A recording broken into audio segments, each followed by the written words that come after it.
Makeup is everywhere. It's beauty, confidence, self-expression. Sold in shiny packaging with glamorous promises.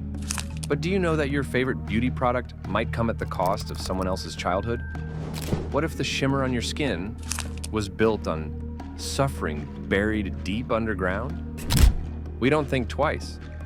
We buy, we blend, we glow. But behind that shimmer lies something the beauty industry rarely talks about. A mineral called mica, found in thousands of cosmetic products, from highlighters to lipsticks, eyeshadows to foundations. But this story isn't about beauty trends. It's about where that shimmer begins. And it doesn't start in a lab or a factory. It starts in hidden mines, and too often, those mines are filled with children. Deep in remote villages far from camera lights, mica is mined by the hands of children. They crawl through narrow, unstable tunnels. Inside, the darkness is thick and suffocating. A darkness burdened by the weight of a world stained with racism. They don't go to school. They don't play. They mine so the world can shine. How many broken dreams are crushed into the powders we wear? This isn't about beauty. It's about blindness and greed. It's a story of silence, of complicity, of a global industry that thrives on invisibility. And now, it's time to make it visible. This is the dark side of the makeup industry. And it begins with a single, glittering lie. But before we move on, subscribe to 10-Minute Quest to follow where the story leads. So you see words like glow, radiant, illuminating. But have you ever looked at the ingredients? The most important raw material, mica, might just sound like another harmless mineral.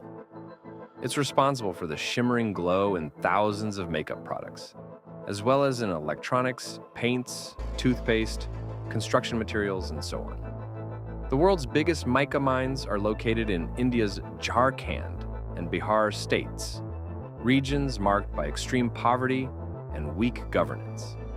Children, some no older than 6 or 7, squeeze into narrow, suffocating tunnels that twist hundreds of feet underground. They dig with crude tools, their bodies bruised and lungs filled with dust that leads to crippling respiratory diseases like silicosis. The work is not a choice, it's a survival strategy. These children's families earn mere pennies a day, making child labor the only way to bring food home. Schools are a distant dream. Instead, children spend their days in darkness, crawling through tunnels so unstable, they collapse without warning, crushing those inside. A 2016 report found that at least 7 children died in mica mine collapses in just 2 months. That same year, in a single month, 20 more children died in separate accidents. Despite laws banning child labor in India, enforcement is nearly non-existent. Local criminal mafias control the mica trade, extorting minors and forcing children to work under threat of violence. Corruption runs deep. Authorities often turn a blind eye, benefiting from the profits or fearing economic collapse if the mines close. A 2021 investigation by The Guardian uncovered that this underground network profits millions, while communities remain trapped in cycles of poverty and exploitation. Amnesty International estimates that as many as 22,000 children are currently working in mica mines in India alone. These children are deprived of education, healthcare, and childhood itself. They endure daily physical harm for a handful of rupees, money that barely scratches the surface of the industry's billions in global revenue. Even after the mica is mined, the story gets blurred. The mineral passes through complex, opaque supply chains involving numerous middlemen and traders, making it nearly impossible for cosmetic companies to trace the origins. While some brands claim to have responsible sourcing policies, investigations reveal that child labor-tainted mica still ends up in mainstream beauty products. The World Bank and UNICEF have both highlighted the urgent need for intervention, calling mica mining one of the worst forms of child labor. Yet, despite growing global awareness and consumer pressure, change is painfully slow. Activists who attempt to expose the truth face threats and obstruction, while powerful economic interests continue to prioritize profit over human rights. Imagine being 7 years old, not with a backpack, but a basket, Not running on a playground, but crawling through a collapsing tunnel. Not learning ABCs, but learning how to survive. This is the daily reality for thousands of children working in mica mines across India. While most children are busy solving math problems or chasing footballs in open fields, children in Jharkhand and Bihar are deep underground, breathing in dust, scraping rocks, and carrying baskets heavier than their own bodies. Education is not just out of reach, it's not even an option.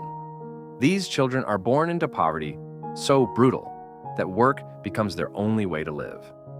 In mica-rich villages, over 80% of children don't complete primary education. Many never even begin. Schools are either too far, underfunded, or simply non-existent. Some are forced to drop out because their families can't afford basic supplies. Others never had the choice. Mining was their first memory. They wake up early, skip breakfast, and descend into darkness. Every hour they spend underground, they fall further behind a world that doesn't even know their names. A 2018 report by an international child rights organization, Terre des Hommes, found that many of these children work 10 to 12 hours a day. Some are paid as little as 50 rupees, which is roughly about 60 cents per day. For them, a classroom is a fantasy. Instead of textbooks, their hands are filled with cuts. Instead of uniforms, they wear the dust of the mines. The dream of becoming a doctor, a teacher, or even just a child. It all fades under the weight of survival. Their world is not measured in grades or games. It's measured in bags of mica, in near silence, in fear, in hunger, in dreams broken too soon. And while beauty ads promise radiance and confidence, these children are stripped of both, sacrificed so the world can sparkle a little brighter. Behind every glossy lipstick, glowing highlighter, or radiant foundation lies a question most of us never think to ask. Where did this come from? And who paid the real price? The truth is, even if a brand doesn't directly use child labor, they might still be part of the problem. Mica travels through a deliberately tangled web, from illegal mines run by local mafias, to middlemen, exporters, suppliers, and finally multinational cosmetic companies. Each layer adds distance, blurs responsibility, and buries the truth. By the time mica reaches the hands of major brands, it has passed through so many hands that it's nearly impossible to trace its origin. This lack of transparency is not a flaw in the system. It is the system. Companies often hide behind vague labels like ethically sourced or child labor free, yet multiple investigations, including by Reuters, Amnesty International, and The Guardian, have shown that much of the world's mica still comes from illegal mines using child labor.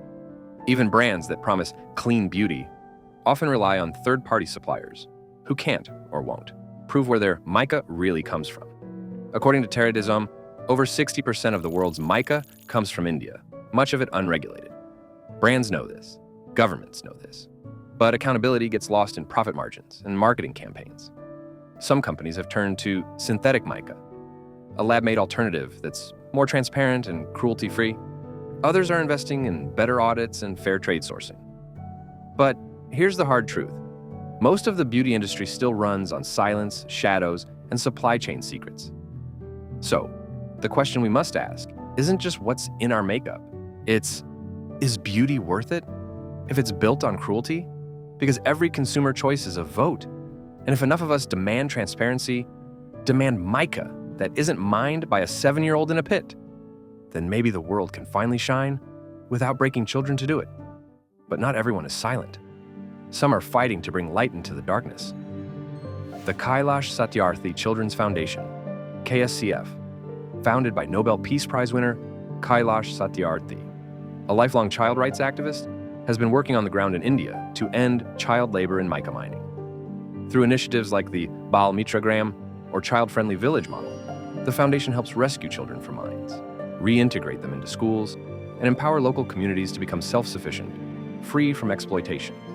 They've established education centers, trained local leaders, and pressured both governments and corporations to act with accountability. By 2023, over 600 villages had been transformed through this model, impacting tens of thousands of children. Recognizing the deep-rooted exploitation in the beauty industry, some companies have begun to support real change. One of them is Estee Lauder, a global cosmetics brand that now partners with KSCF. Their financial contributions are directed towards strengthening education infrastructure, providing learning materials, and supporting community mobilization. The partnership is part of Estee Lauder's broader commitment to responsible sourcing and social investment. though the company still faces scrutiny over supply chain transparency, but this effort is still small compared to the scale of the problem. From the hidden mines of Jharkhand to the aisles of luxury stores, Mica travels far. But what travels with it is a story we're rarely told, of stolen childhoods, lost dreams, and an industry that has, for too long, chosen profit over people. The truth is brutal, but not invisible anymore. Change doesn't start with corporate promises. It starts with us, with awareness, with asking uncomfortable questions, with holding brands accountable, demanding transparency, and making conscious choices, like choosing cruelty-free and ethically sourced products whenever we can. Organizations like the Kailash Satyarthi Children's Foundation have shown us that transformation is possible. Companies like Estee Lauder have shown that corporations can play a role in ending this cycle. But the scale of suffering still outweighs the scale of action. The beauty industry will only truly change when we, as consumers, creators, influencers, and humans, refuse to look away.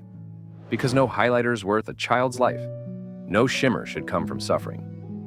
So next time you reach for that glow, ask yourself, can beauty still shine if it costs someone else everything? And if it can't, what are you willing to do about it? Remember, you're not just a consumer, you're a revolution. Did this video shock you? Drop your thoughts below. Hit subscribe for more deep dives into the truth behind your favorite industries.